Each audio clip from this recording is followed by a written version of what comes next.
Little Red Riding Hood. Once upon a time, there was a little girl who was loved by everyone who knew her. Her grandmother was so fond of her that she delighted in giving her presents. She made her a beautiful cape and hood of red velvet. The little girl liked it so much that she never went down without wearing it.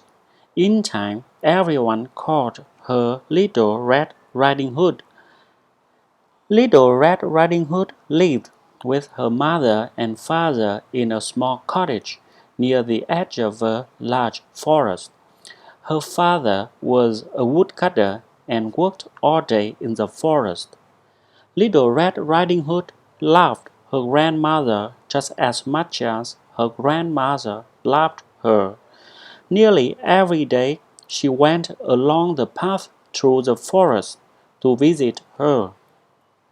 One day, Little Red Riding Hood's mother said, "Little Red Riding Hood, I have put a cake and a bottle of black currant juice in this basket.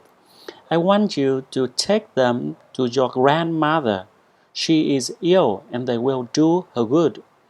Keep to the path and do not wander off into the forest," warned Little Red Riding Hood's mother. "Don't worry, I shall take care," promised Little Red Riding Hood, as she took the basket and waved goodbye to her mother. Before she had gone very far along the path through the forest, Little Red Riding Hood met a wolf. She had never seen a wolf before, and she did not know what a wicked creature he was. She thought he was a large dog, and she was not in the least afraid of him. "Good morning, Little Red Riding Hood," said the wolf. "Good morning, sir," she replied. "Where are you going to so early in the morning?" asked the wolf.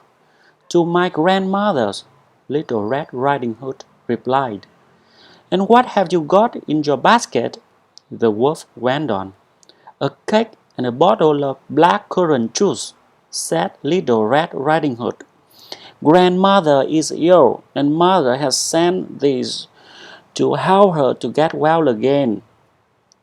"Where does your grandmother live, Little Red Riding Hood?" continued the wolf. "Just a little further into the forest," answered Little Red Riding Hood. "Her cottage stands under 3 large oak trees." "What a tender young creature this is," thought the wolf. "She will make a more juicy mouthful than the old woman. But if I am cunning, I should manage to eat both." So the wolf strode along beside Little Red Riding Hood for a little while. "Look at all the pretty flowers under the trees," he said. "Are they not beautiful? And can you hear the birds singing? You should stop and enjoy these pleasures instead of walking straight along the path." Then the wolf said goodbye to Little Red Riding Hood and set off quickly for grandmother's cottage. Little Red Riding Hood did as the wolf suggested and looked around her. The forest was indeed a lovely place. The sunbeams danced through the trees, the ground was carpeted with beautiful flowers, and overhead the birds sang merrily. "I shall pick a bunch of fresh flowers for my grandmother," thought Little Red Riding Hood. "They will cheer her up." So she wandered further and further from the path, gathering the prettiest of the flowers. By now the wolf had reached grandmother's cottage. He knocked at the door. "Who is there?" called grandmother. "Little Red Riding Hood," replied the wolf in a high voice. "I have brought you a cake and some black currant juice." "Press the latch, open the door and walk in, my dear," said grandmother. "I am so weak that I cannot get up." The wolf pressed the latch, opened the door and walked in. Without saying a word, the wolf went straight to the bed and gobbled grandmother up in one mouthful. Then he put on one of her night dresses and a nightcap, which he pulled well down over his eyes. He drew the curtains and got into bed, pulling the bedclothes well up to his chin. Then he waited.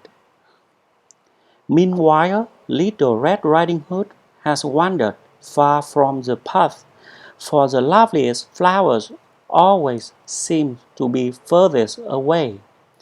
When she had gathered a pretty posy of flowers, she returned to the path and went on her way. When Little Red Riding Hood arrived at her grandmother's cottage, she was surprised to find the door standing wide open. "Good morning, grandmother," called out Little Red Riding Hood as she went inside, but she got no reply. Then Little Red Riding Hood began to feel rather uneasy. She went up to the bed and drew back the curtains. There lay her grandmother, with her cap pulled down to her eyes and the bedclothes pulled up to her chin, looking very strange. "Oh, grandmother," cried Little Red Riding Hood, "what big ears you have! All the better to hear you with, my dear," came she replied. "Oh, grandmother, what big eyes you have! All the better to see you with, my dear." "Oh, grandmother, what big hands you have! All the better to hug you with, my dear." "Oh, grandmother, what big teeth you have! All the better to eat you with." With these words, the wolf jumped out of bed and gobbled up Little Red Riding Hood in one mouthful. Then he climbed into bed, lay down, and fell fast asleep. Soon he began to snore. He snored so loudly that the cottage shook. Just at that time, Little Red Riding Hood's father was passing nearby.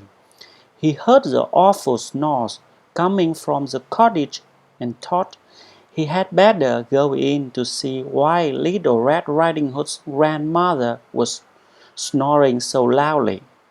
When he went up to the bed, he saw the wolf lying there. "You wicked creature!" he cried in a rage.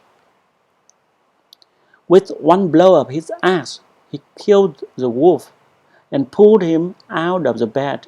Then he had an idea. Perhaps the wolf had swallowed grandmother whole, and perhaps he was in time to save her.